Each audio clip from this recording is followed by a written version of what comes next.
trained. She's a whiz on this, and okay. First of all, I'm Laura Praglin. I teach mainly in the MSW Social Administration concentration, for those of you who don't know me.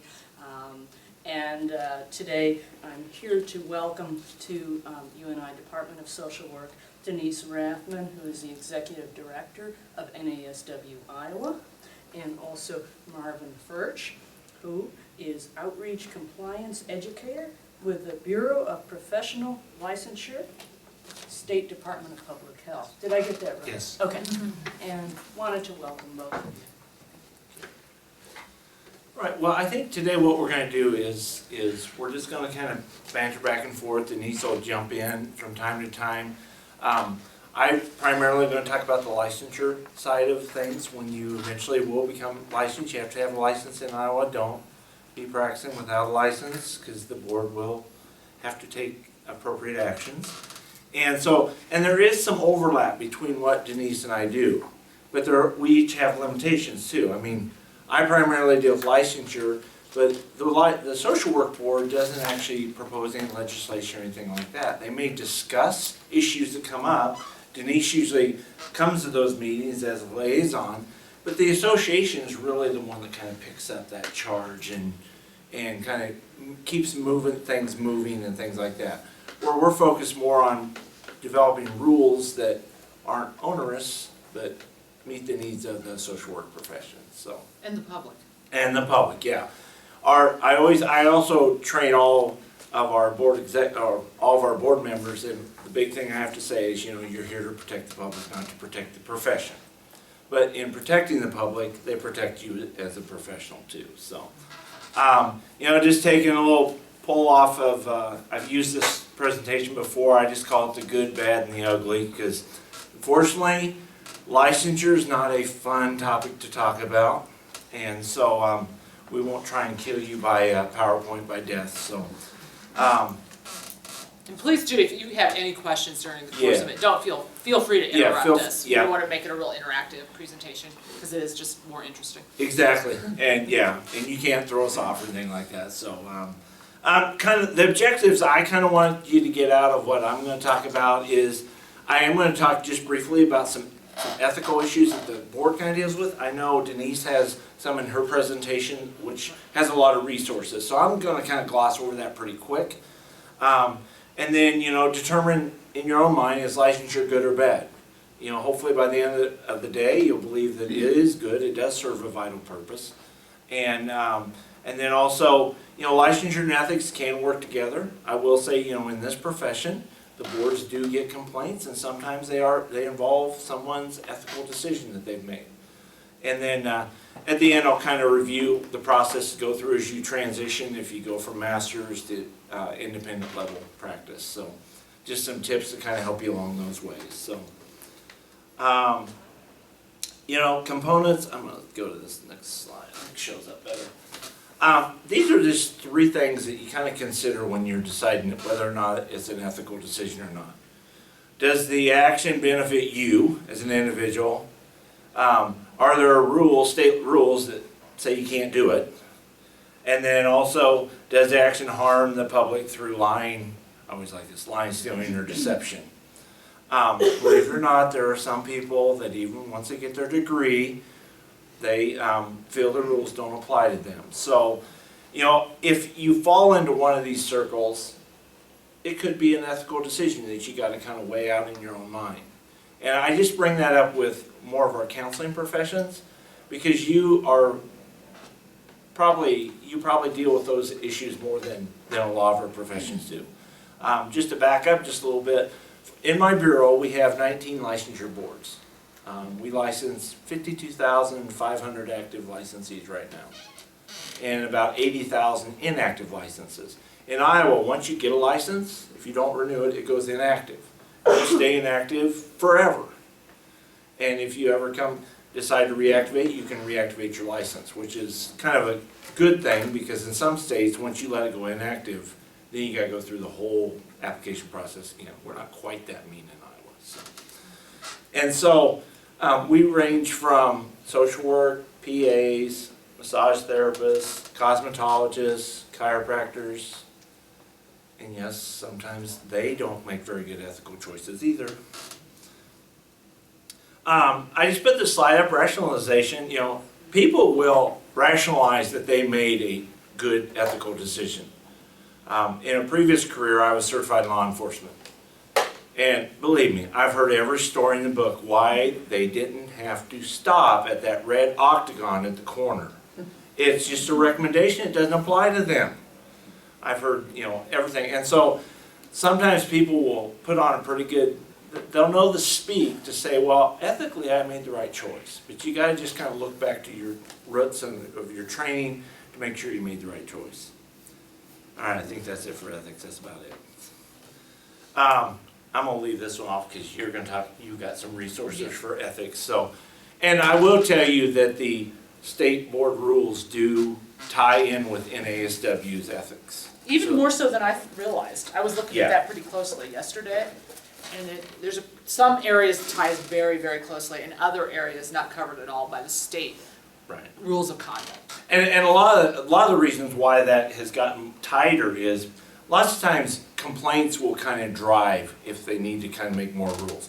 We would just assume make rules that are pretty open, you know, not real restrictive. But if the board starts getting a bunch of complaints in a certain area, they really have to, they call it clarifying the rule, and that really makes it more restrictive. And so they have used some of the ethics that was determined at the national level, which is kind of nationally accepted, and they've put them into rules. So that does help. And you know, unfortunately, not all of our professions have a national ethics chapter, but like psychology does, mental health counselors do. So that really helps our boards at the state level. The social work board is comprised of licensees. They're licensed in the field. We have bachelor level representation, we have masters, and we have independent. But there's also public members on that. The public members kind of get appointed and they feel, well, I don't really have a big role. Well, their role is to kind of make sure that the licensed members of the board don't start trying to get rules that lessen requirements and don't protect the public. We're very fortunate. We have 133 different board members in our bureau, and we've got some phenomenal public members. Fact is, we just recently, a couple years ago, one of them was chair of one of the licensure boards. You don't see that a lot, the public member rising to the level of chair. But he did a phenomenal job, and they work real well together. Now, one thing with the social work board, this is my little plug, I encourage everyone to serve on a board sometime in their lifetime. It's just a great experience. I will admit I've served on many boards. Some of them you survive, some of them you enjoy. But you got to go through both sides of that coin in order to know what a good board looks like. The governor's office appoints all social work, all of our licensure board members. We have no input on it. We get them signed, sealed, and delivered from the governor's office, and then I provide a training for them, and then they hit the road going. Do we still have an opening for the LBSW? Or did Yes. that get filled? Yes. So are any of you licensed at the Bachelor's level. Bachelor's level? We Yeah. need a Democrat, right? Or no party. Because they do about, that's the two things, you need a woman, right? Yeah, Out of a job. Yeah, I mean, literally, the boards are required by law to have balance on them. They're supposed to have balance, which is ironic, because, hey, let's be real here. Do you know many Republican social workers? They're all on the board. They're, you know, I mean, there are professions where that profession as a whole kind of leans towards one party over the other one. But they are supposed to be balanced, or have no party, you know, Right. the infamous no party, independent, or whatever you want to call it. I think they just call it no party, so. But yeah, you just go to the governor's office, you file an application, and he tends to like to have at least two people to pick from. I don't know why. I don't know if there's darts, I don't know how they pick them. All I know is we get them, so. But yeah, that's a good point. I do believe we still have a vacancy there, yeah. Does it have to be a license like in Iowa? Can it be in a different state? Yeah, typically licensed in Iowa, yeah. You can get reciprocity fairly easily. Yeah, we can get you a license in Iowa. So, but the governor does appoint the member, and their purpose is, number one, of course, it's in bold, to protect the public. But then they also have a big role in assuring that licensees comply with the rules and regulations out there that govern their profession. But probably one of their real big roles, besides protecting the public, is to make sure that the rules align with today's standards. I mean, you know, you can go along being a social worker for 10 years and all of a sudden the profession shifts. Well, the board members hopefully are attuned to that through the association and different things. And so we can get that done in advance, you know, when that shift's happening. Because unfortunately, government is like a slow sloth walking down the street. You can see them coming for a long time, but you don't have to run away from them because they'll just eventually get there. We can't move quickly just because of limitations. To change the rules is typically a 13 to 15 month process. And that's, you know, that's just what it is. But you know, if the board members kind of catch wind that there's something new coming through that they need to deal with, like for example, right now, all of our boards are kind of wrestling with the idea of continuing ed. How much do they allow online versus hearing, sitting, listening to someone? Some professions wanted to say, oh, let's just do it all via the computer. A lot of the professions are arguing like there's benefit in having, sitting around a table like this, because sometimes it's not what the presenters say, it's what the questions come from each other, and then you hear that and can help you. So, unfortunately, it is the board's job to occasionally deny licenses. If you don't meet the requirements, sorry, we have to deny. The board has to deny the licenses. You know, benefits of licensure. You know, the public is protected, of course, because as we would like everyone to believe, all the public would believe, they'd want to see your nice, pretty certificate we get that you put up on the wall, you know. But unfortunately, most public don't look for that. They walk into a lot of our professions saying, well, I called this person, they said they were a social worker. And they trust you based on that. You know, you got it on your business card or something like that. And so those are issues, you know, the public has a lot of trust. You know, I hear a few years ago, there was an individual over in western Iowa that was holding himself out to be a physician. He was practicing at a clinic, providing care, never went to medical school. Now, I don't know how he ever got hired.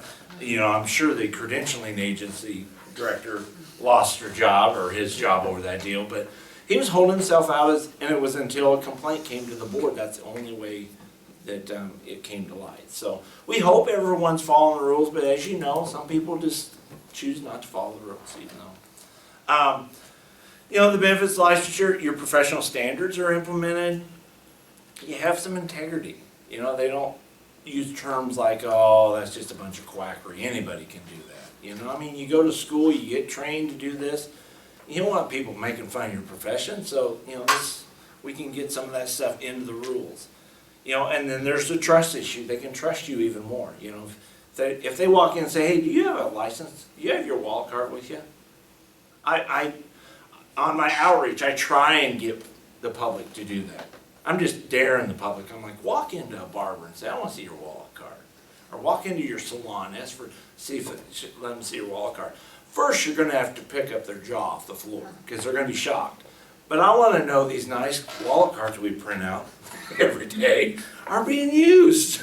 Social workers use theirs because they bring them to the CEU event. There so we they can go. write There down we their go. number That's on their sign-out sheet. Good. That's good. So it's not in vain for the social workers. That's good. I'm glad to hear that because we print a lot of them out. So, you know, and it levels the playing field within the profession. You know, because you have 3 levels, and you know we got to make sure that you're practicing whatever you're licensed at that level, and the board helps determine whether or not you're exceeding your scope, and then it's for your protection also. I mean, because we get complaints all the time. We're in a very litigious society these days, and people will sue you over looking at them, and we get some pretty frivolous complaints. Every complaint, even how silly it looks when it comes into our office, goes to the board, and the board has to make the final decision. Staff, we have no authority to close complaints. And we get some real doozies. I mean, we've gotten complaints written in crayon before. That one actually I think was pretty legitimate, but you know, sometimes they're like, well, my counselor was rude to me. Well, maybe that was part of the counseling methodology to get you to wake up, that you had a problem, you know, I mean, so. And the board, that's the advantage of having board members comprised of public and licensees, you know. They know your methodology and they know you weren't just being mean to the person, you know, so. Discipline is a role that the board has to serve.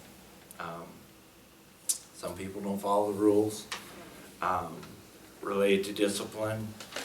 There is one issue on discipline that I'd be remiss if I didn't talk about it is relationships with clients. Never, ever, ever, ever, ever, ever, ever have a relationship with one of your clients. I can tell you the board looks very negatively upon that, along with the public. We talk about that. I know the association puts things in their newsletters and they talk about that, but I have yet to have a year where we haven't received a complaint where someone, you know, hasn't had an inappropriate relationship. I presented to a class, I think it was down at the University of Iowa, and I said, well, you know, if someone walks in and they're wanting counseling from you, and you're like, wow, man, they're kind of good looking. They're pretty attractive. Maybe at that point you might want to say, before I start down this road where I can't back out of, I have another colleague that can probably assist you. You know, it might be better to refer them before the issue even comes up. You know, it's kind of a common sense thing, you know, because the one thing that where it's why the public takes such a serious look at it is because you typically are dealing with people at a very vulnerable state. I mean, they're coming to you and they have some vulnerabilities that you could take advantage of if you didn't treat them ethically and things like that, so. And that's one area where the rule of conduct is a little bit lighter than the code of ethics, the NASW code of ethics. For past clients, the board would say if it's been 5 years or more, right, and there wasn't any trauma-related counseling, or the client hadn't been a victim of any sort of sexual trauma, NASW says no. Yeah. No relationship, sexual relationship with past clients at any time. And the burden is on the member to ensure that that doesn't happen. It's not about, well, you know, he was really aggressive or she was really aggressive. No, that boundary is to be set by the professional, not by the client. Is there similar rules for like just friendships? That's a little bit stickier. Okay, that's what I thought. Yeah. And especially when you're working in rural Iowa and small towns. Yeah. But you know, I'm sure you guys have all talked about the fact that there are boundaries and that when you are somebody's psychotherapist, that is not a friendship. Yeah. But you know, that's a little less stringent and a little less clear cut. And the board does take that in consideration, like for example, rural Iowa, they realize the population is just smaller. You may, you know, see that person, you may have interactions with that person. And so they take that all into consideration. So, and that was a good example because here the national ethics was actually more stringent than the state rule is. That's because the boards knew that they couldn't go that strict. They knew there would be just too much backlash from that. So they kind of found a happy medium. And so, and that's why they refer to the ethics chapter a lot into the rules, even though it's not specifically said. You know, it gets people to look at that and says, oh, that's more stringent than the rule. Well, let's see. If I want to stay on the good side of the board, I'll take the most stringent approach and not, you know, so that's a good point to bring up. You know, benefits employers. Just briefly, if you are a bachelor's level social worker in the state of Iowa, you don't have to be licensed. You can be. I'll gladly print you out a wallet certificate if you meet the requirements in the wallet cards. But the Iowa Code says you do not have to be a licensed bachelor if you're at the bachelor's level. Many employers do require that because it's a protection for the employer, and that's why it's a benefit from the employer is if they hire someone that's licensed in the state of Iowa, they know everyone that got that license met the minimum requirements for licensure. So it kind of helps them. And it kind of helps them with common language, because sometimes in job descriptions, they pulled stuff straight out of our rules and just said, you shall not do this and this. And then, and hopefully it creates greater employee satisfaction, because you all know, if you're working in the same location, you all know that you've attained the same level of licensure. Some of our state entities, like for example, Department of Human Services, you don't legally have to have a license to work there as a social worker. Yeah, for the Department of Human Services, social worker is a job classification. That's all it not is. a professional title, and that causes us a little heartburn sometimes. Yes, yes. So that means if you happen to be being served by someone who has the names, the title social worker on their business card, but is not a licensed social worker, there's no jurisdiction. No. The board can't do anything to discipline them if they're acting inappropriately. Same with National Association of Social Workers. The Code of Ethics only applies to members.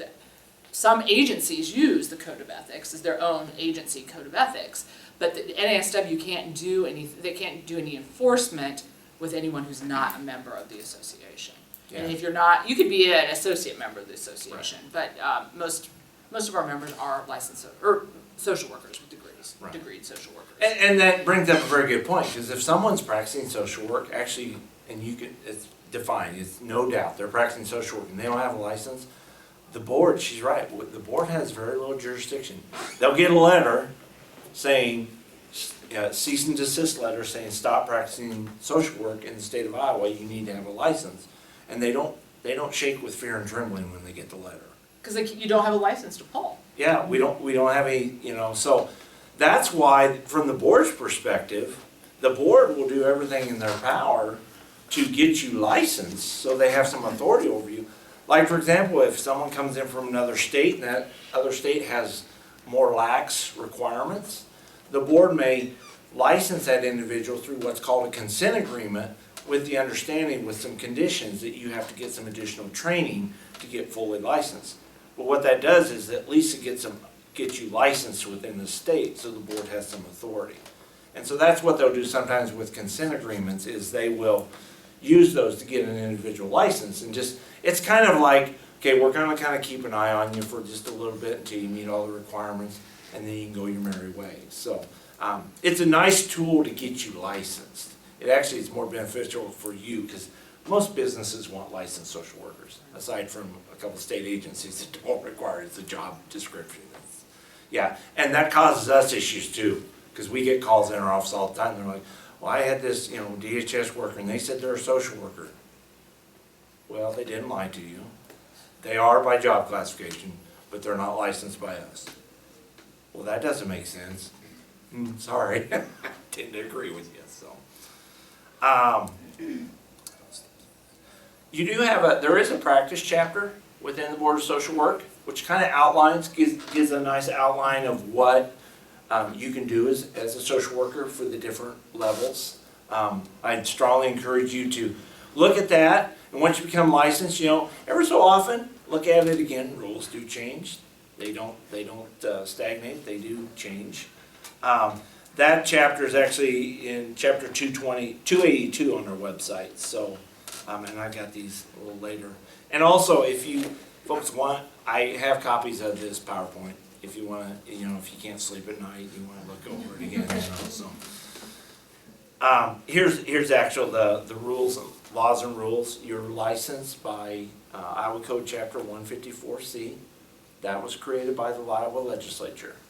There aren't a lot of social workers in the Iowa legislature, so they tend to put a fairly lenient guideline. Essentially what that code really says is, it says the Iowa Department of Public Health shall oversee a board of social work and will facilitate the licensure process and discipline process for the practice of social work. And so they left it pretty open. There are, a little more to that. But the advantage to leave it a little more open is then the board, which is comprised of experts, can say, okay, we want you to have this level of degree, we want you to have this. You really don't want that in the Iowa Code. Because, I told you it took 13 to 15 months to change the administrative rules. To change Iowa Code, Well, if you're lucky, you can change it, probably it's a couple year window. Because first you gotta get introduced. Usually it gets introduced one session, and then the next session it might actually get enough traction to get out of committee. So it's a lot harder to get, and I will tell you, legislators tend to not want to open up Iowa code that's already existing. You know, because what happens is once you open it up, then everybody wants to get in there and change things, and it can be good and it can be bad. So, but these are the rules. Chapter 280 talks about what your licensure requirements are, what degrees you have to have. 281 clearly outlines what continuing education is required. You are required to get continuing education. The first year you get licensed, you're licensed for a 2-year window. It's a 2-year biennium. So the first year you get licensed, when you renew that, after that first 2 years, you won't have to have Con Ed done. So say you had gotten your license in January of this year. Yeah. License renewal is this year, the end of this year. Into this, yep, into So you December. wouldn't, the folks who got licensed, say in May, after they Yeah. graduated, don't Yeah. have to have any continuing education. You would just check the little box saying, this is my first renewal cycle. Because the assumption is, you're probably just freshly out of school. Hopefully, you haven't forgot too much in the first 2 years you left school. That's the whole idea, but you do have to have your continuing ed, and we do audit 3% of each profession each year. And with our new system, when you renew, our new system will say, you've been selected for an audit. Now, what that does is that lets you know that, well, I better go find my paperwork of my classes I took. So it's a better system. It used to be you would renew, and social workers always renew the even year into December. Then it would be like 90 days before you get notice that you were being audited. Well, that causes issues for us as far as workflow also. So now the new system will just let you know right up front. And also, once you get your continuing ed, you can log into the new system, you can upload it right on the website. You can use it as just a place to keep it, as a filing cabinet. We may never look at it, because you may never get audited, but then at least you can say, you can just call our office and say, oh, I got notice I'm audited, all my information's on the website. So you can actually PDF this stuff or whatever and upload it, and it's right there. You can upload it. Oh, that's awesome. Our audit personnel, they've already, she got a call, she had to do an audit, she got a call from a licensee, she went on the back office where we can see, she looked at it and she goes, oh, yeah, everything's good. Audit was done within just that quick. And that's what we would like to see. Our old system, you couldn't do that, so. I just want to clarify, so since I'm licensed, every time I take some CEUs, I can just upload that at the time? Yeah, you can log into your license. Yeah. Okay.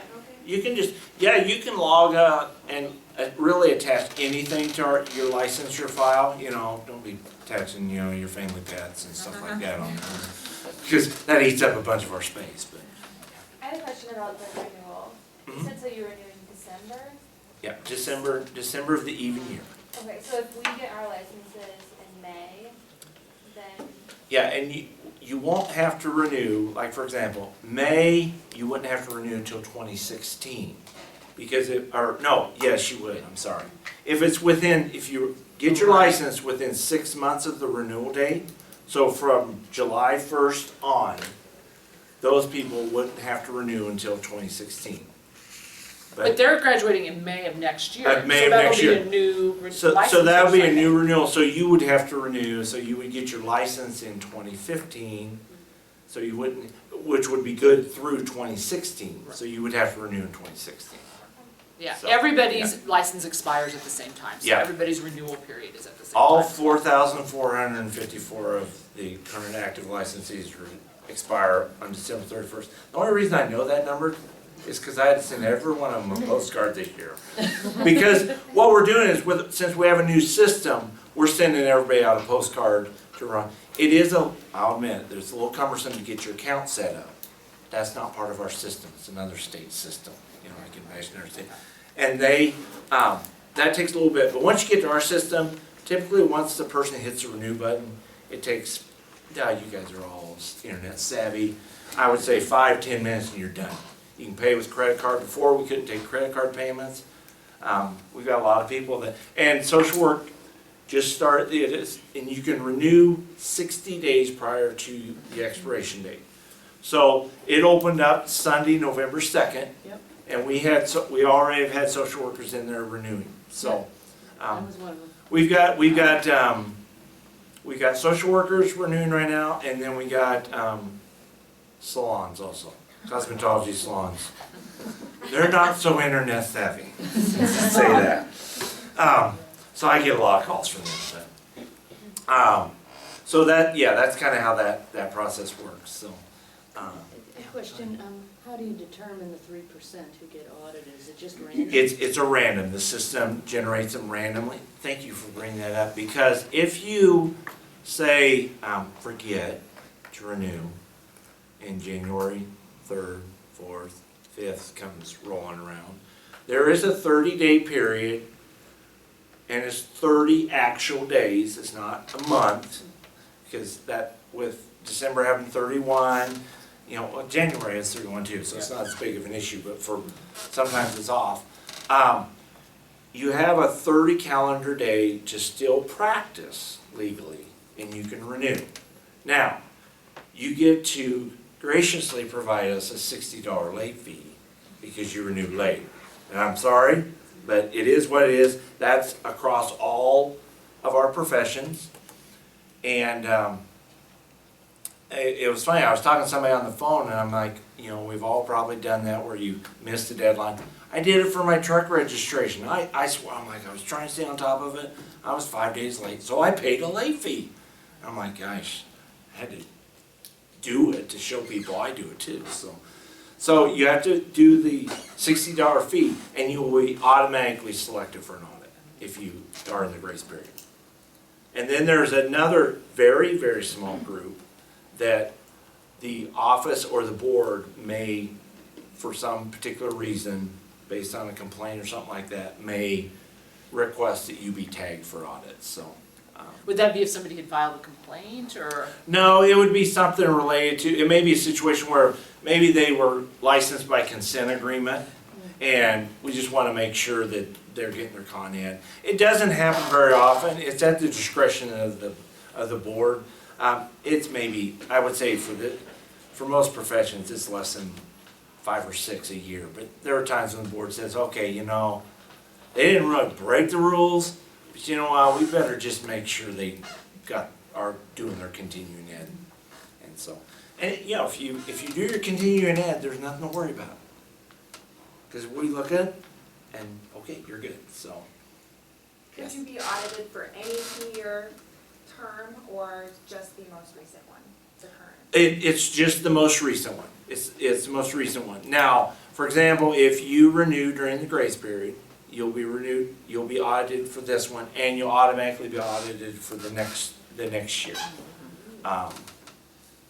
That's typically how that works. Now, and believe it or not, we had an individual that was on our cosmetology board where they have multiple licensure types. She had 3 different licensure types within the cosmetology board. She got hit for all 3 of them. She got audited for all 3 of them. Random audit. She accused us of picking her. I'm like, no, it was a random audit for all 3, 2 licensure cycles in a row. And part of that is because one of them was in electrology. We only have a couple hundred electrologists, so 3%, the odds are you could get picked back to back. So, and that's one thing you gotta realize is our professions do have different licensure types. Our bureau we have 62 different licensure types for 39 professions.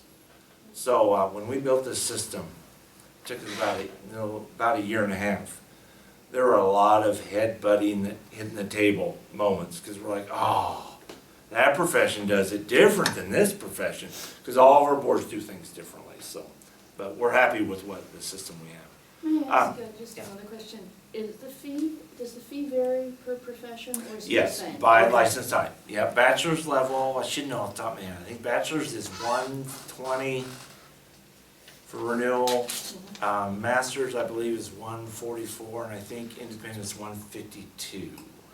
So across professions, is it, like, for example, Yeah. if you're in Like for example, Well- barbering is 60, Okay. optometry is 300, Okay. chiropractic is 270. We do run, all boards are supposed to be self-sustaining. Our bureau gets no general funds, none, zero, zip. So when you're talking to legislators, remind them that. No, just kidding. But we don't get any general fund, we live off the licensees. So that's our budget, it's just like you at home. You have a budget, that's what you have to live within. And so, you know, it ebbs and flows. And we do an analysis on a yearly basis, or every other year, to see if the board is self-sufficient. Now, if they have a high uptick in complaints, they're usually in the red. And hopefully it all balances out a few years down the road. But we do analyze that, but because we just live off of your licensure fees. That's what we have. We're kind of a little business within our department. You know, we just gotta run like a business. We have so much revenue, and we gotta watch our expenditures. So I put this slide up because, you know, the statutes and rules are there to ensure the public is a safe experience, not necessarily an enjoyable one. Because apparently this young man is not enjoying his first haircut. You know, and you can have the argument, okay, how do you pick who has to have a license, who doesn't? Now you could poll cosmetologists and barbers and it'd probably be 50-50. Yes, we should be licensed. No, we shouldn't be licensed. You could do that with any profession. And we don't make that determination. The board doesn't make that determination. It's associations that go to the legislature and say, we would like this profession to be licensed. Every year we have a couple professions that want to become licensed. For several years, midwives want to become licensed. And that hit for like 3 or 4 legislative sessions. In this last session, we didn't hear a thing from them. One thing we'll provide information. We've had people want to get licensure, and we're like, how many people are you estimating will be in your licensure group? 50? It's going to be hard to make the argument that we can financially support that. Just the board expenses alone. I mean, if you want to pay a couple $1,000 licensure fee, go ahead. I mean, so, you know, that's one thing that a lot of people don't realize is we don't advocate for new licensure types or anything like that. It's really the associations. Now, most associations are really good with working with the board and saying, we're going to propose this, kind of fill out the board to say, you think this would be okay? Would it be simple to implement? Because we have to determine whether or not, how much it's going to cost us to add it into our new system. Podiatry just added 3 new professions this last session, and we build them into our new system. Well, there's a cost to add in new. They added orthotists, prosthetists, and prosthetists. I just call them the pop people. It's easier. You know, they deal with orthotic limbs, and a lot of times why people want to get groups want to be licensed is it's an insurance issue, because insurance companies tend to reimburse people that have a license. They don't if you don't sometimes. So. I don't know if I missed this, but what is, if you know off the top of your head, the price for if you're getting your license for the first time? $120. Okay. And that's a non-refundable For fee. your, Yeah. for all. For all, like, yeah, masters, that's everything? our application fee across all of our professions. And what will happen is when you apply, your license will stay, your application will stay pending for 2 years, 2 full years. And then you can go in and say, you know, I would like it to stay. You can call us within that 2-year period and extend it another year, but it will be good for 2 years. Because sometimes you may have to get information, you may have to take another class. You're like, oh, I didn't realize I was missing that class. So, on our new website, this is the link to it. You can apply for licensure. You couldn't do that before. You can renew a license. Before, all you could do is renew your license on our website. Now you can apply, you can renew, you can reactivate, you can request a license verification form. It's painless. You push a button, you say I want a license verification form, I want it sent to this state, and you pay your $25 and away you go. And the next day, we will mail it out. It's that quick. We can turn, license verification, we turn around within 1 business day. You can request a duplicate wallet card or duplicate wall certificate for $20 too.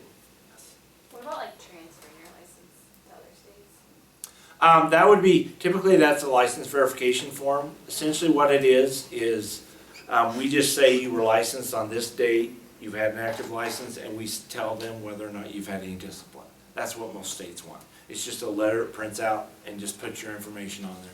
That's typically, that's what we request from other states, and that's pretty standard across all states. So, and then, like I mentioned before, you can attach any documents you want to your licensure record. Because once you set up your account, you're the only one that has access to that licensure record unless you give out your password and your ID. I mean, that's, in this day and age, don't give out passwords and IDs, it's a bad thing. This is what the homepage kind of looks like when you first get on there. Up there, the second button down is a general public search. You don't have to be logged in to do that. I'd encourage you just go out there and look at it, and you can search different professions. You can see how many active funeral directors we have in the state. There's a lot of search criteria you can use. You can actually export an entire list of each profession. It'll export it into an Excel spreadsheet. So I love that part of it, because that was part of it. When we get those requests in, we'd have to pull it out of our old system, and that was part of what I did there too. So I like this a lot better. Push that button. They're like, wow, this is I'm like, yeah. And you can sort it by city, so if you Yeah, you can. get a referral for somebody, you can at least, Right. find some licensed social workers with a particular city address, which The is kind of a nice The only feature. caveat with that is it's the city where the licensee lives. Right. It's not where they're practicing. But still, I mean, the fact is I just did it. I oversee our impaired practitioner program too, which is a program that if you as a licensee become impaired due to drug or alcohol or some mental health issue, you can apply to be in our program. We will monitor you and allow you to safely practice. It's the confidential program in my bureau. I'm the only one that knows. The board execs, the board does not know if you self-report to me. And then we can monitor you, help you recover from any addiction, kind of monitor you, make sure you're on your recovery plan, and then get back to normal. And we do get referrals sometimes from the boards through the discipline process. Someone's become addicted to painkillers and they're on recovery, but as part of their discipline, they need to be followed. And so we follow you for 4 years. But what we do is we refer people. Sometimes people want to say, well, I need a therapist or counselor in my area. I just go use the website. I'm like, well, on our website, here's a list of licensees. You can pick any of them. And so it's been helpful for me. How many people self-report a year? We have very few. My program, typically, you would think with 52,000 active licensees, that would be a lot. We have less than a dozen even in the program. I think some of it is a lot of people don't know it's there. Now, just because you've had an impairment doesn't mean you're automatically going to be in there. The committee's going to evaluate whether or not, maybe you're so far into recovery that it would not be beneficial for you. Because what you have to do is you have to call in every day for 4 years to First Lab. And then you occasionally do a random drop. So it's a pretty tough program to go through. But I will say I've seen some very good successes because of it. And unfortunately I had an individual that relapsed. I mean, they were good for 3-4 years, and then life just threw them a curveball and it triggered a bunch of stuff, and they relapsed, and their first phone call was to me and says, I need to be monitored. They said I need to be back in the program, get stability back in my life. So I made him get a treatment assessment, and we got a recovery plan, and so we don't get a lot. It's more board referrals than self-reports. I mean, I get calls from social work sometime, like, oh, I need to self-report, this happened. I'm like, that's not an impairment. So then I send you to the board executive, and he can say, okay, if you think there's an issue, you can file a complaint. Anybody can file a complaint, so. That's one nice thing, is I work closely with the board execs. I was sharing with these ladies during lunch that right now, one of our board execs is out on medical leave. He's been out since July. So actually, I'm serving as board exec on 2 boards, chiropractic and sign language interpreters. So just add to my list of duties to do. So actually that helps me, because when I give presentations, I can kind of give you a flavor of what the board talks about. That's all I have. So. All right. Any questions for Marvin before I switch over to PowerPoint? They're like, no, thank goodness he's done. Actually, one question, in terms of, is there an impaired practitioner program in every state, do you know? Most states do have one. Okay. Like, for example, the Board of Medicine, they have an impaired program. They have more in their program than I do, and they have fewer licensees, just saying. But they, most states do have some kind of impairment program. Some states actually contract with an agency to do it. I think there is some real merit in that, because I'm not a licensed social worker. And the person that oversees the Board of Medicines, she is. And I know that's extremely helpful for her to have that background, because she can do some stuff over the phone to make sure they're really not at risk. But my law enforcement kind of helps me do that too. I learned social work by patrol car, and that's not a good way to learn social work, trust me. But don't use that title.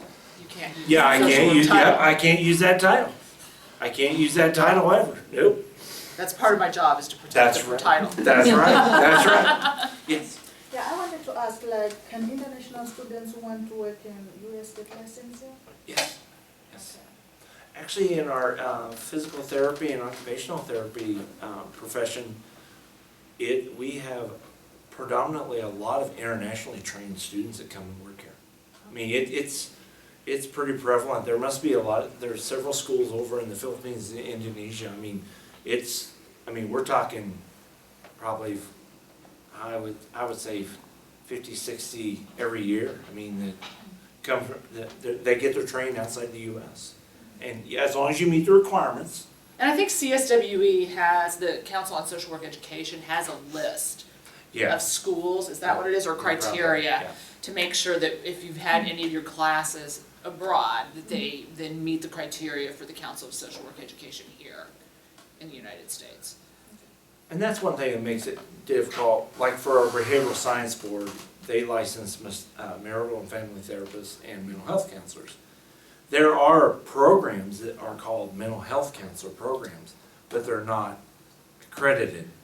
And then they go through that course and they come to get licensed, and it's like, oh, they have to go and have an outside agency evaluate their courses to make sure that they qualify. And sometimes they have to take additional courses. So, that's kind of what my role is, to try and get the word out, to, make sure you're going to a school that is, and there's no problem here, but I just bring that out. That's kind of a rude awakening for some. They think they're ready to start practice, and all of a sudden, sorry, you got to take 9 more semester hours. Not what you want to hear after you've already graduated. Did somebody over here have one? Yeah, I just had a question about actually taking the exam. I have an internship next semester out of state.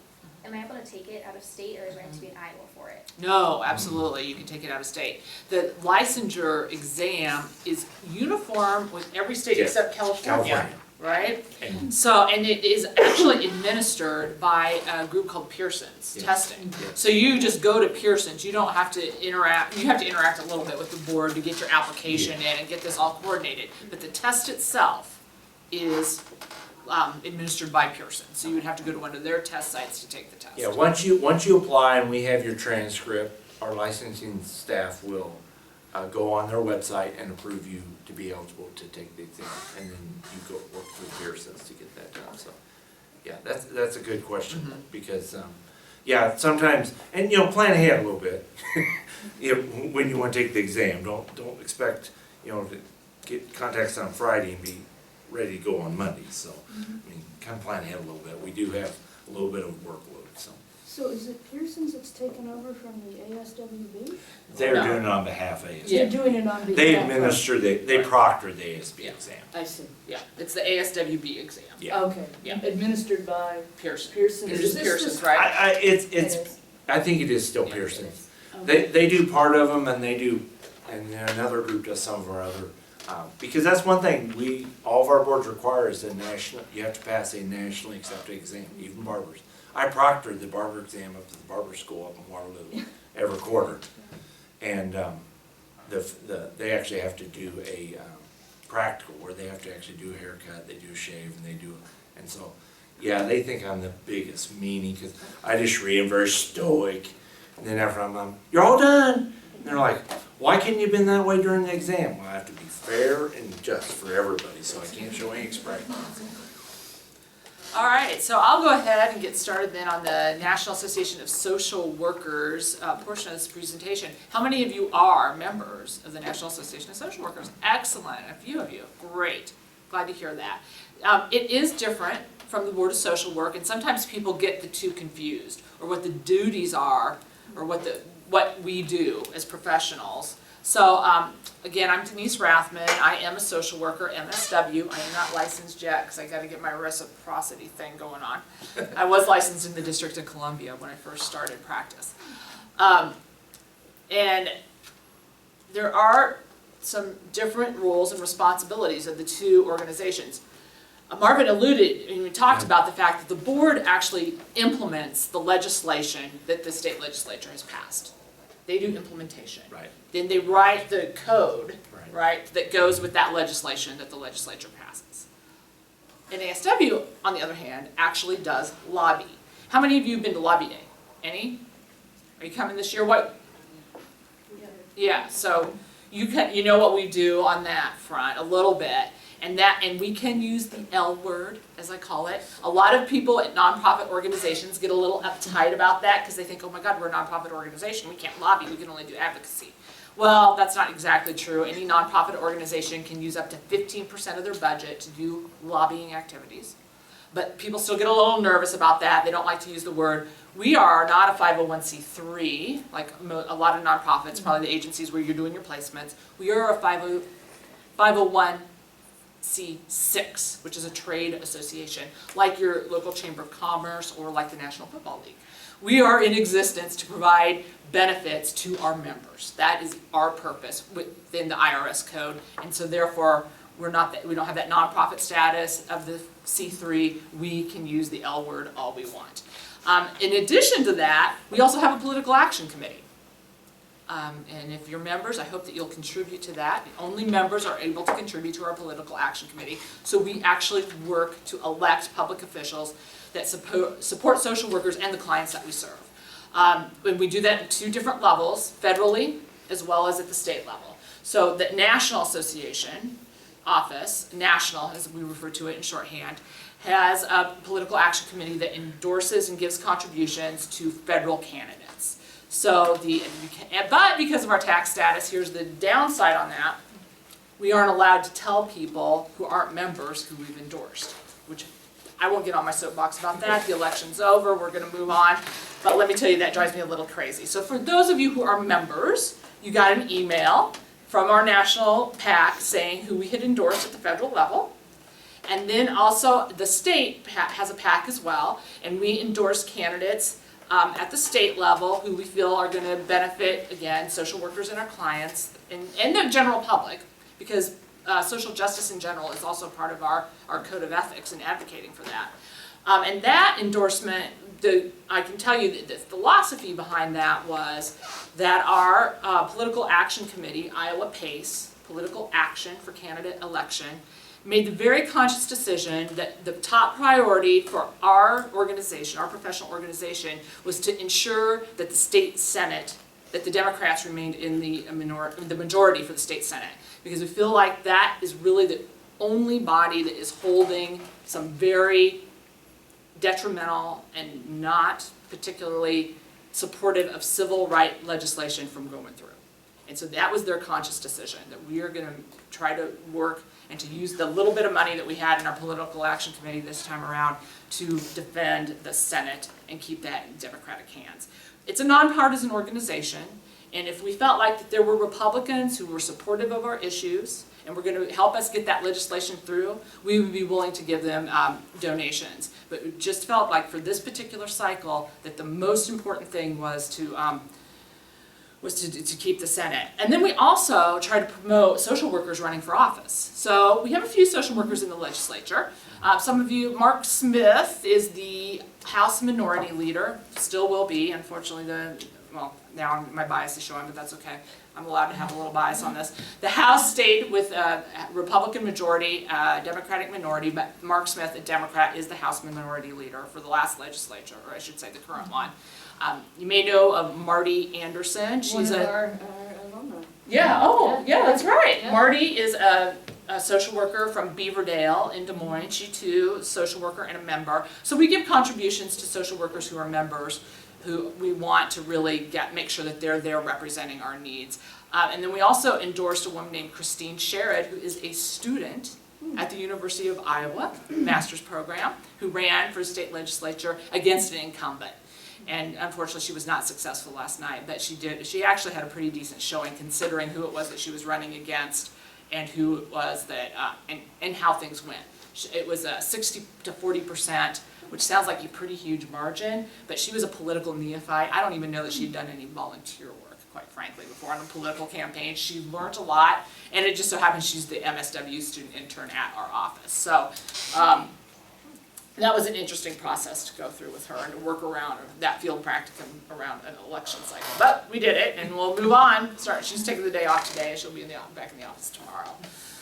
So that's how we try to ensure that we get good legislation to create good code and legislation that protects the public as well as our profession. Because just to tell you, I mean, as an employee that has to implement the legislation, we don't like implementing bad legislation any more than anybody else, but, you know, we have to do what we have to do, and so, I mean, you know. Yeah, we take what we get. We hope that the associations have been successful in at least getting it to where it's acceptable, that we can put good rules around it sometimes, you know. If there's a real blatant issue with it, you know, we'll run it through our channels, but that really, we rely strictly on them, because we can't use the L word. We can only provide information. You could go up there, they could call you to testify if They could wanted. call us and ask me about what I did for you here today, but if they ask me, would you support this legislation if it went through, I would have to say I can't comment on that. Whereas we can Where absolutely they can take a actually- stand. Yeah. And you know, and that is the difference between advocacy and lobbying. Advocacy is the general education. You know, you can provide information to a state legislature hoping that they will utilize that information to create good laws. Lobbying is actually lobbying on a specific bill with a specific bill number. And there's the finite difference between those. The board grants license, as Marvin told you. Our role is very different. Ours is to provide continuing education so that you can keep your license. And we do that within the guidelines that the board has developed, so that we ensure that the continuing education that you get from NASW is going to be accepted by the board should you be audited. And that includes, for those of you who are planning to get licensed at the LMSW level and then go to the LISW level, we are training our LISWs in state to have that training that's be accepted by the board so that they're allowed to do that supervision for you. They are required to have 6 hours of supervision training in addition to their, or not, as a part of their normal CEUs. So when you go out into the wide world, what year are you guys? You're graduating in May? Okay. So you're going to want to get your LMSWs, and then you're going to want to line up supervision right away because you want to get those hours counted, and it needs to be with somebody who's been through our training. They can get their training in other ways, but they need to have gone through either a class at the master's level, and supervision would count, or they need to have that 6-hour training. And I think we're about the only providers of that at this point. Yeah, as far as I know, yeah. I think maybe you can get some of it online. And once Denise gets done, I'll give you, I just noticed that on my presentation, my little tips on how to go from LMS to LIS didn't make this, but it made it on the Okay. sheet. So once you get done, I'll go over that. Okay, once. great, that'd be perfect, because that's important. And then we also approve continuing education opportunities that other organizations are doing.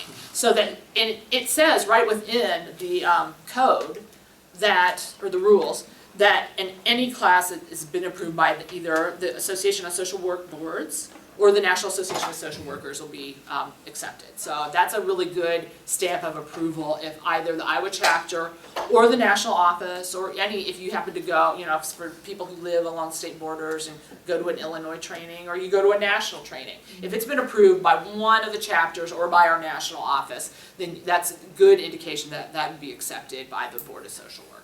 And we like when that's in the, not all professions have that, so it makes it easier for our staff, because then they can say, well, it's been approved, so click. And as Marvin has told you, there's that rules of conduct that the board has, the licensure board. They enforce those rules with sanctions. Sometimes it's just sanctions, sometimes it's corrective action. You're right. Sometimes you guys actually revoke a person's license, right? It does happen, yeah. Unfortunately, we've had to do that. Yeah. And then, and as I told you earlier, that only applies to licensed social workers. So if you don't have a license, the Board of Social Work can't come after you. Unless you're practicing, somebody accuses you of practicing social work without a license. Right. And all you can do is write them a letter and tell them to stop. We'll send them a letter, and we'll also send a copy of the letter to the local county attorney. Oh, So okay. the county attorney can bring, make you stop, bring an indictment against you. But as you can imagine, that usually doesn't rise very high on the county attorney's list of things to do. Well, and I suppose if there had been some other, the public had complained, if there was some Yeah. egregious thing that they were gonna get prosecuted. I guarantee you, if Pile it on. was in the public view, there's probably a good idea that that county attorney might take a little more action. Right. We have had it happen in, I know of one situation where it was a different profession where the county attorney did actually bring charges against the individual for practicing illegally without a license, along with several other charges. Right, okay, so, but then the NASW, like I said, Code of Ethics, it is more comprehensive than the Board of Social Work's Code of Conduct. And it, mostly with the Code of Conduct, or the Rules of Conduct, excuse me, is more about your relationship with your clients. Not so much about your relationship with your colleagues, which is covered in the NASW Code of Ethics. Not so much about your responsibilities to your agency in your practice setting. We also have, our Code of Ethics covers the responsibility to the profession as a whole, and then also to broader society. And that's really, for me, lays the groundwork in what being a social worker is all about. I'm a macro social worker, so of course I look more at the policy things. But it covers things like, you know, what your role is in social welfare, public participation, public emergencies, and social and political action. We're one of the few professions that actually mandates political action within our Code of Ethics. Wow. Yeah, and again, this is enforced by our Office of Ethics and Professional Review and the Chapter Ethics Committee. And again, only applies to NASW members. So if you're not a member of NASW and someone files a complaint, that complaint would not be moved on for further action. And it is based on ethical principles, which I find very fascinating. And those ethical principles are service, social justice, dignity and worth of the person, importance of human relationships, integrity, and competence.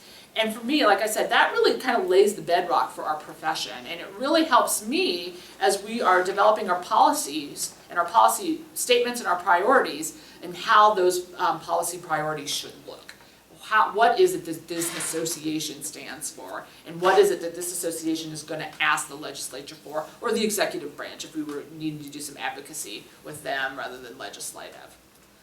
And I just talked about the Office of Ethics and Professional Review. That's at the national office. They provide free ethics consultations to members, so that's one of the really cool benefits of membership. If you feel like you're having some kind of an ethical dilemma, say with one of your coworkers, could be a client, could feel like that maybe the agency that you're working for is not acting in an ethical manner, you can actually call the membership hotline. They'll set you up with our Office of ethics and professional review, and they'll actually talk you through it and see if there is a reason that you should actually file a complaint. And that, some complaints do arise from those consultations. They also field the ethics complaints, so that's where a lot of those complaints people download it's not an application, the complaint form from our website, the national website, send that into the national office. They do, figure out how that's all going to be processed, and then they bring it back to the chapter most of the time, and then the chapter ethics committee takes over and actually works through the process with the consultation of that national office on ethics and professional review. So there's a multi-step process in that. The first step is this actually a complaint that can be addressed by our code of ethics? Does it make sense for us to do further action on this? Is it just that perhaps the social worker was acting unprofessionally, but not necessarily unethically? And we had a couple of those complaints earlier this year where they didn't rise to the point where it was really a violation of the code of ethics. It was more, the intake subcommittee thought of it as more of unprofessional behavior, and so that was not referred for further action.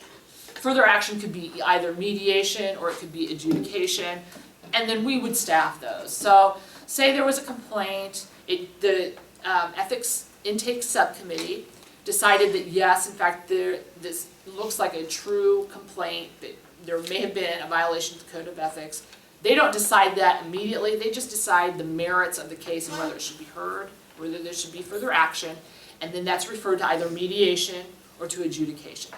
So if it's mediation, then we would need to have a mediator who's a social worker, a member of NASW, has been trained in mediation, and has also been trained to do mediation for NASW, and is willing to serve as a volunteer. It's kind of amazing to me how many people actually want to be involved in this. Our profession takes ethics extremely seriously. We had not had an ethics complaint in the state of Iowa, the NASW ethics complaint, for the entire time that our last executive director was in her position, which was like over 7.5 years. We've had 3 in the less than a year that I've been here. So I had to completely reinvigorate that committee. The good news is that people really, like I said, take this very seriously within our profession. It was fairly easy to do. So and then we have to make sure that there's no conflict of interest. So you have to have a pretty big committee of folks who are willing to serve, so that in case there is, someone who's well known in the community or has been very active in the profession and people know that person, you need to make sure that you get as fair of a group of people to work on this as possible. The complainants as well as the respondent get to have a consultant to help them walk through this process so that they know what's coming. Did you have a question, Laura? Sorry, I didn't want to interrupt. That's okay. Okay. Yeah, I was just wondering, do you find these people who are mediators, who are members of NASW, et cetera, do you have them? We did not have one on our list. The one who was on the list that the national office had for me was no longer a member. Yeah. So she was disqualified.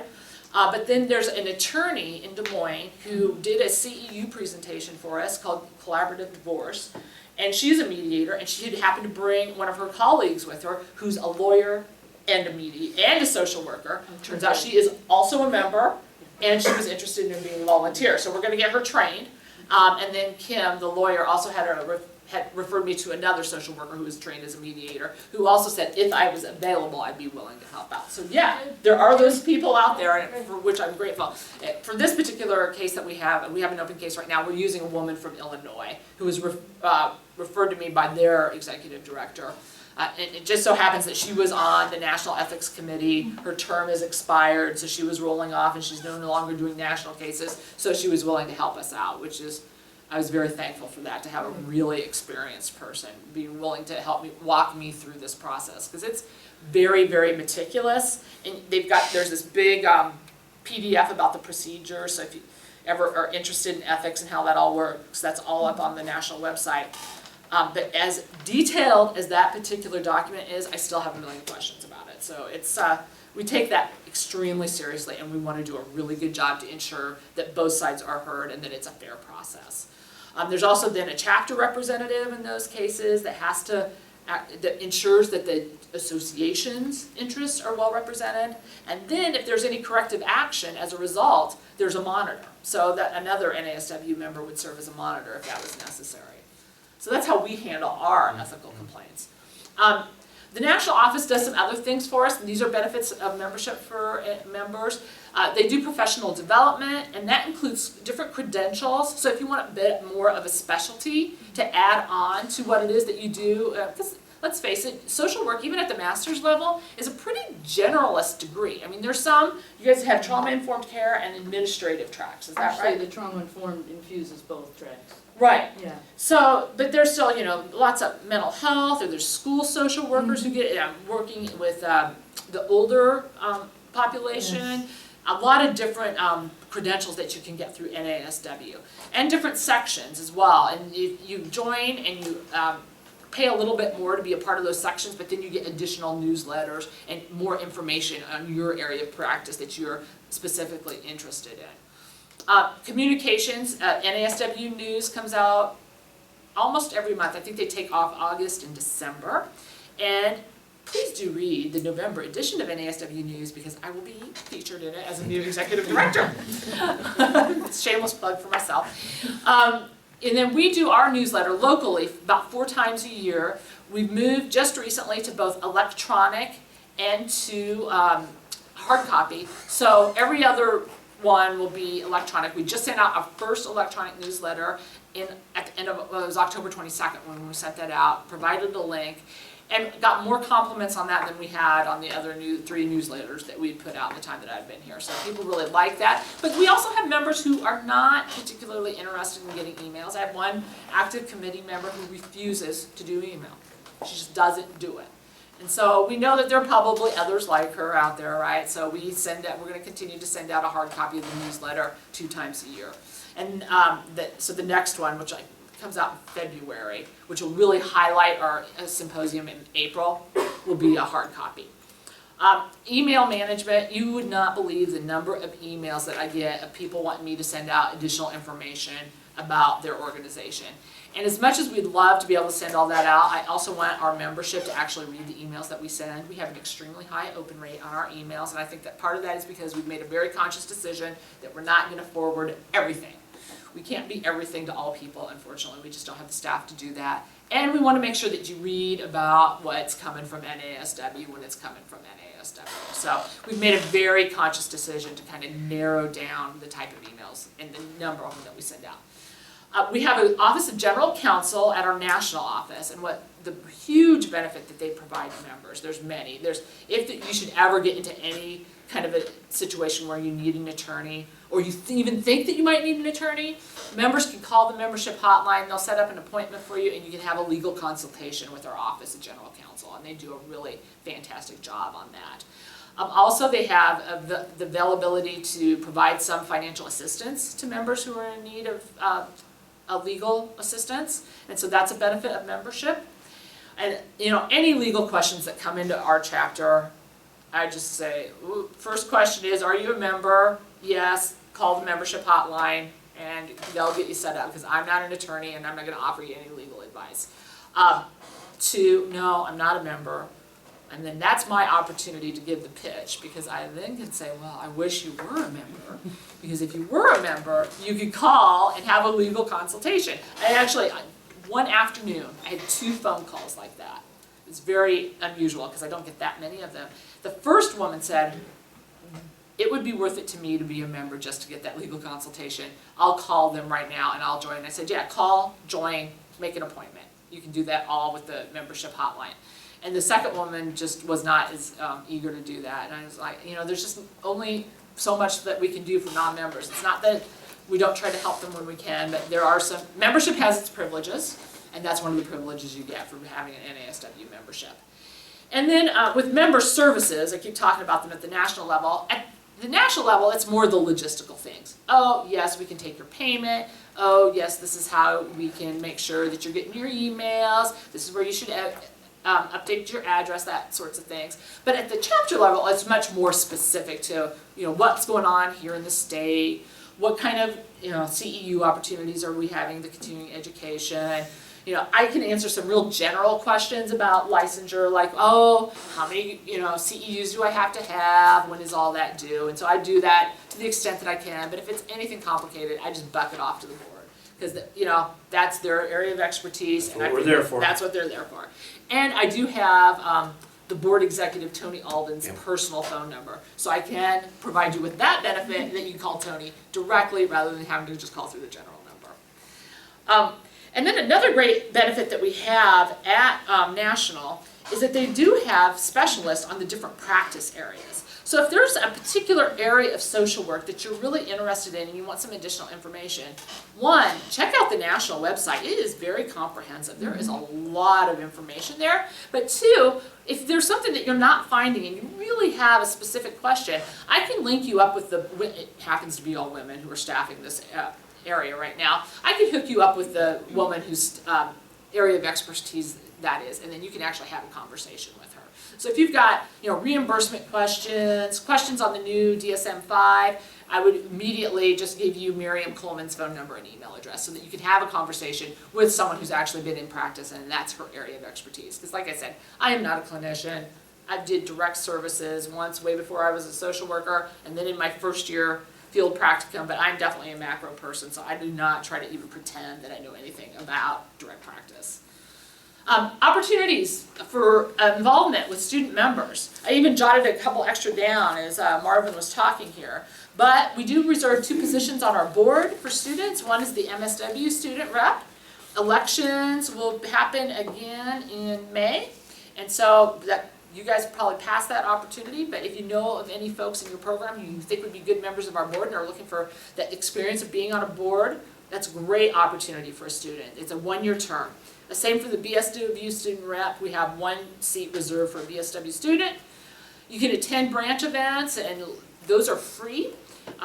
You can buy a CEU certificate if you want one, but it's a great opportunity to learn about a specific topic as well as do some networking. So when you're looking for jobs, it's a great place to go. And the branch events for Northeast Branch happen in Waterloo, so just really close to you guys. Actually, they're moving some of them up to University, Clarion on University, right at where used to be the Holiday Inn, right at Rainbow and University, that's where a lot of them are meeting, so anyhow, but we have half and half usually. Yeah. You can present at our symposium. That call for papers is on the website right now, so if you're interested in sharing with your fellow students and practitioners what's going on with you and what you're learning in your field placements, and if you're working on a professor with some research, great opportunity to have a chance to present that. Serve on committees. We've got all sorts of committees that you could help out with.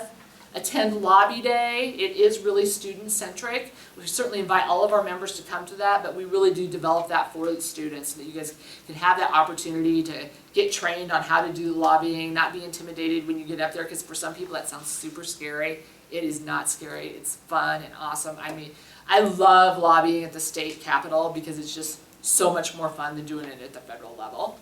And then we do have a field placement with at the NASW chapter office. And in fact, I did my 2nd year field placement at our national office in the government relations office. So I really am a big believer in that we need to educate social workers on doing social policy. And that is what that field placement would be.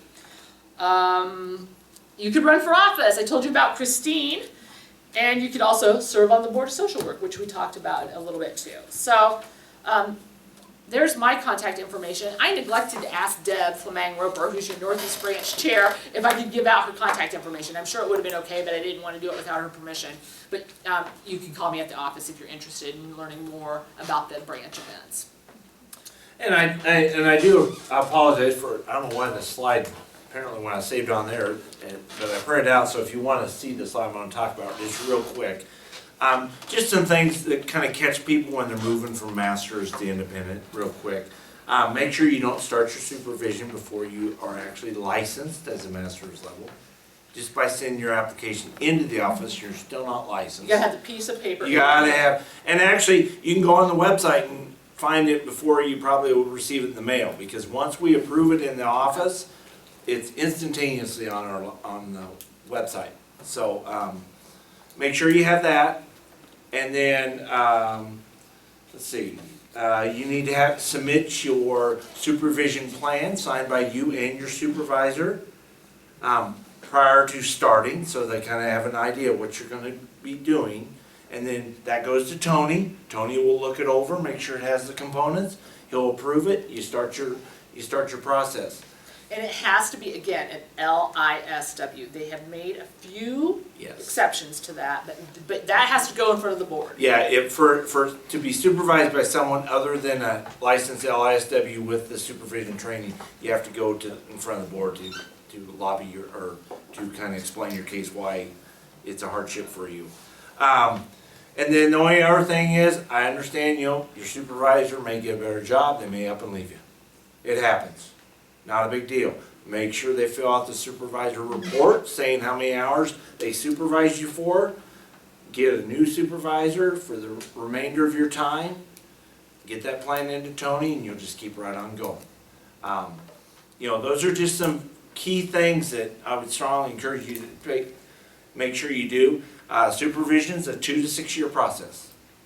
Because I've seen a lot of folks where they'll start and then things happen in life and you might postpone it for a little bit, say 9 to 12 months, and then you might start your supervision back up again. And you have to be employed to be getting Yeah. supervision. You Yeah. can't just be, I've got laid off, but I'm gonna continue to meet with my supervisor. Right. No, it is supervision, it's not just. And another thing, make sure anything you send to our office or attach on the website, make sure and keep copies. I've had there's been horrible cases where a person wants to move up a level and their supervisor no longer practices and they didn't keep any of their records. And they didn't have a copy of the supervision plan. Hopefully you can work with them to get another one kind of remade, but it's a little tough to do after the fact. So just encourage you to make sure and anything you send in to us, just stick a copy, be a hoarder with that. Is an electronic copy usually okay for that, or is there a Yes, situation? yes, you can email it to Tony, he will gladly accept an electronic supervision plan. If you get the signatures on and scan it or whatever, yeah, that'd be perfectly fine. I would go online and I would attach it right to my licensure record, because once you attach it there, that system is backed up every day, so that's it would be a good place to save it. But just make sure you don't start supervision before you're licensed, and make sure the supervision plan's in before you start actual supervision. Those are a couple things that kind of catch people. It doesn't have to be approved, It has to be in. Tony has to have received it. So for example, you want to start provision or supervision on Friday, he better have it either email or in his desk by that Friday. If he gets it on Monday, that one day won't count that you started, so. I have a question. I heard a lot about the licensing prep course. Oh, I meant to bring that up, I jotted that down, thank you for mentioning that. I do not have a date for that yet, but yes, that is another thing. Yeah, the NASW does, and we will have a licensure prep course this spring, 2 days. Yeah, for the LMSWs, it's 2 days, Saturday, Sunday. I promise it will not be the same weekend as girls' state basketball, unless I've already missed that window and screwed up. But yeah, we do that. And we'll get the word out, and I'll send it out to the school so that they can disseminate that to everybody. Where is it usually held? It has been held in Des Moines in the past, but I know they also have done it more on eastern Iowa too, to kind of break it up. So I have not decided yet where we're going to hold that. The reason it's easy to hold it in Des Moines because the woman that we use flies in from Florida, so it's nice to have her close to an airport. Otherwise, we would be, we can do it, say, even in Newton, which is kind of more centrally located for everybody, but it wouldn't be good for her, and she runs on a pretty tight schedule. How much does that cost? Oh, I don't even remember how much it was last year. I want to say, you do get a discount if you're a member, and I think it was like 150 maybe for non-members and about 100 for members. Don't hold me to that though. I don't remember. I should have had that. I apologize for not having that together for you guys. I should have done that. So your supervisor, for licensing, do you have to work for the same agency? Do you have to work under them? No, it's different than your task manager, right? You could be working for anybody really, and they could be the one who supervises you on a day-to-day basis and make sure you're doing what you need to be doing. This is the person who's kind of serves as your mentor. It's almost like an official mentoring program. It's state mandated mentoring program for that matter. That seems, I don't mean to make it sound lighter than it is, but really very structured. Once a week, usually, and yes, it can be somebody outside. For example, some people work at agencies where there's not an LISW. So they actually have to go out and find an LISW who's been trained to serve as their supervisor, and that's fine. And we see that in rural areas, and that's Yeah. why it Yeah. has that flexibility, because, you know, you gotta be able to obtain that supervision. So is it a certain number of hours that you Yeah. have to complete? It's 2 full years or 4,000 hours. So that's why it's a 2 to 6 year window, that's why we say 2 full years or 4,000 hours. And then there is a certain amount of hours that has to be, you meet directly with that supervisor. Right. I mean, face to face direct. And you can have some group supervision, but it can't be all group Yeah, supervision. yeah, and the rules outline that real well. Yeah. On how much group supervision is, you know, group therapy is allowed versus one-on-one, so. We've gone over time. That's typical for me, sorry. You'll have to be shorter for the BSWs, we only have an hour.